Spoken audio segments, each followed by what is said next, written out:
Há personagem na Bíblia chamada Agar, e a história dessa mulher não começa num deserto, começa dentro de uma promessa que não era dela. Ela foi envolvida dentro do erro de outras pessoas. Na verdade, ela foi usada como meio, ela foi usada como um paliativo, né? E no final ela foi descartada. E aí Agar foge da dor e Deus a encontra no meio de um deserto. Mas a parte chocante dessa história é que quando Deus aparece, Deus manda ela voltar. E isso traz uma mensagem muito profunda, irmãos, porque muitas vezes nós pensamos que Deus vai nos tirar do processo e há momentos em que Ele nos envia de volta, né, ao processo. Não para nos destruir, não porque Deus gosta do seu sofrimento, da sua dor, mas é porque é um tratamento.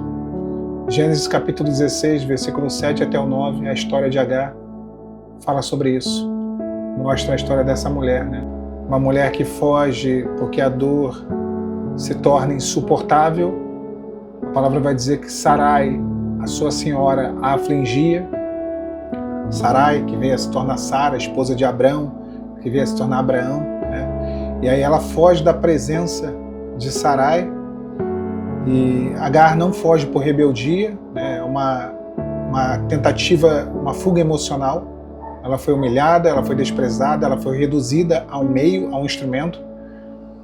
E nem toda fuga ela é uma atitude carnal, uma atitude de medo. Não, às vezes as fugas são tentativas, sim, desesperadas, né, que nós tomamos de sobreviver.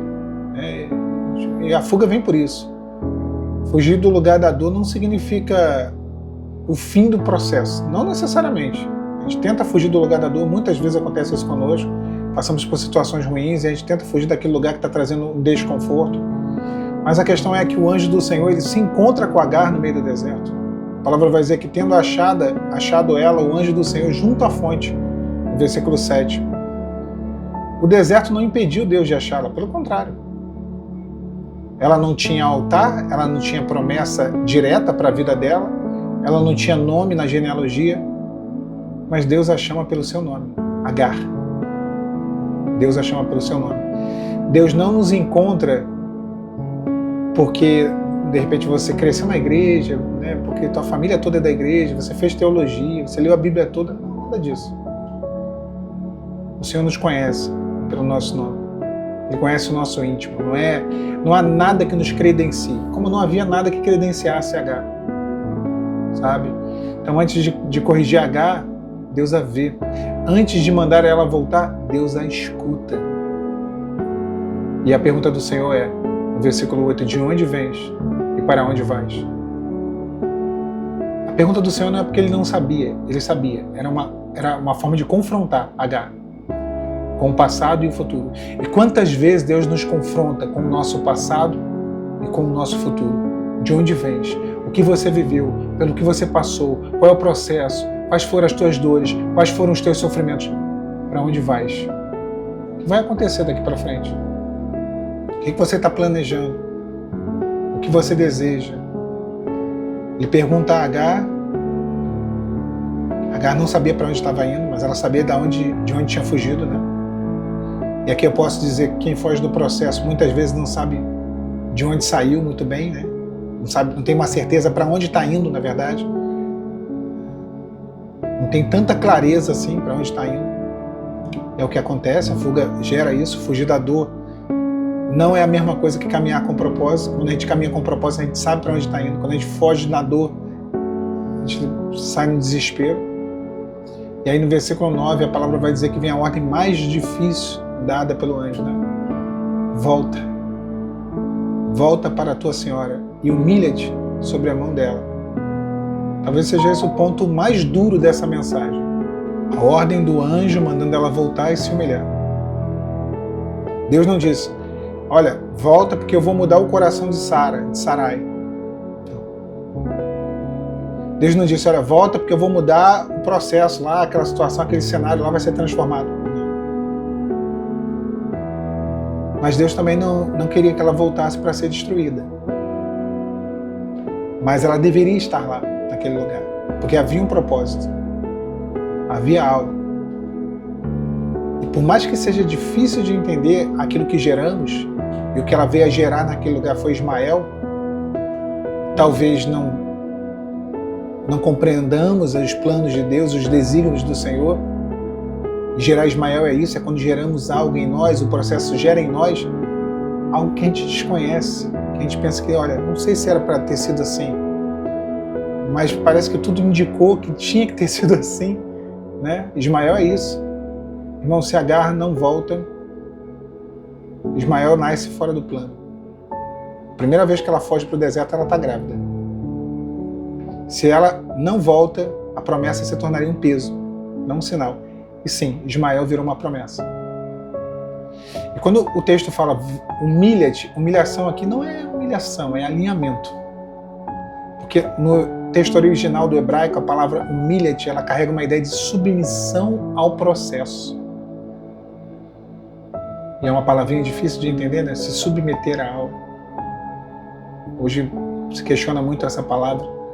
Mas se submeter a Deus, se submeter ao processo, se submeter ao tratamento de Deus, isso não é uma anulação da identidade dela, de ela se humilhar tão somente, não é isso. É se submeter ao processo. E o processo ali se chamava Sarai. O processo ali tinha nome. Olha, humilhação diante de Deus não diminui quem você é. Porque quando você se submete ao processo, você se humilha debaixo da poderosa mão de Deus. E a palavra diz que aquele que se humilha debaixo da poderosa mão de Deus, em tempo oportuno, ela exalta. Então há processo, meu irmão, minha irmã, que só amadurecem, que só nos amadurecem, eu posso até aqui corrigir, dentro dos lugares que nos feriram. E é necessário viver esse processo aí. O mesmo Deus que te manda voltar é o Deus que promete. E aí ele vira para Sarai, para Agar, e ele diz: multiplicarei sobremaneira a tua descendência. Deus não manda Agar voltar de mãos vazias. Ele a envia de volta com promessa, com identidade, com visão, com propósito.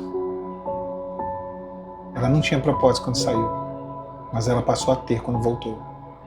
Deus nunca manda alguém voltar sem garantia de que ele estará presente, sem propósitos. O lugar não mudou, mas a posição espiritual, a mentalidade, o amadurecimento, o propósito, isso aí mudou completamente. Existem pessoas que Deus está mandando voltar a um processo emocional não resolvido, voltar a uma fase de amadurecimento, voltar a um tratamento espiritual, voltar a um silêncio que dói, mas é necessário, é um processo, voltar a um lugar onde o orgulho foi ferido. Deixa eu falar uma coisa para você, nem todo retorno é retrocesso, não mesmo. Alguns retornos são correção de rota. Deus não está te punindo, Ele está te preparando. A Agar, quando ela volta diferente.